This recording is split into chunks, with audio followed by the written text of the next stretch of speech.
Hi guys, Tuesday lunch routine எல்லாமே முடிச்சுட்டு evening என்னோடய மகனை கிளாஸஸ் எல்லாம் ஏற்றிட்டு வந்துட்டு என்ன செய்யலாம்னு யோசித்தப்போ சீனி சம்பல் செய்து வச்சால் நல்லந்தானேன்ட்டு செய்கிறதுக்கு தேவையான திங்ஸ் எல்லாத்தையும் ரெடி பண்ணிவிட்டு ஃபஸ்ட்டு கொஞ்சம் வெங்காயத்தை எடுத்து நீளமாக வெட்டி அடுப்பை ஆன் பண்ணி வெட்டி வச்ச வெங்காயத்தை எல்லாம் அதில் போட்டு கொஞ்ச நேரம் அவிய விடணும். இந்த வெங்காயம் அவியறதுக்காண்டி தண்ணி விடக்கூடாது. ஏனென்றால் தண்ணி விட்டால் தண்ணி வெங்காயத்தில் இருக்கும், தண்ணி பெருகிடும். அதால் தண்ணி பெருகாமல் அவிக்கணும்.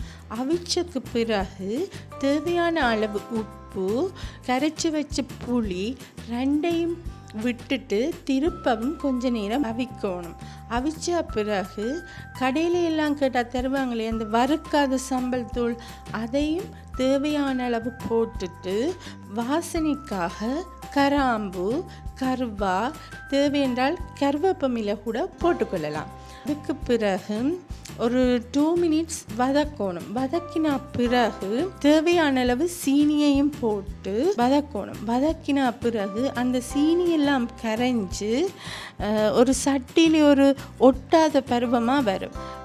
வரைக்க அடுப்பை ஆஃப் பண்ணிடணும். ஆஃப் பண்ணிவிட்டு இந்த சீனி சம்பலை காஞ்ச நல்ல ஒரு போத்தில் எடுத்து இந்த சீனி சம்பலை போட்டு வச்சால் இது 2-3 கிழமைக்கு இருக்கும்.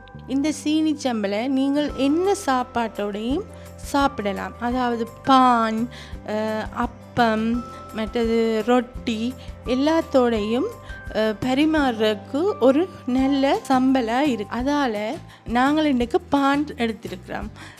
உங்களுக்கும் இந்த டிஷ் பிடிச்சிருந்தா செஞ்சு பாருங்க. செஞ்சுட்டு நல்லா இருந்தால் கொமெண்ட்ல எனக்கு சொல்லுங்க. ஓகே, பாய். இன்னொரு டிஷ்ஷோட நான் உங்களை சந்திக்கிறேன்.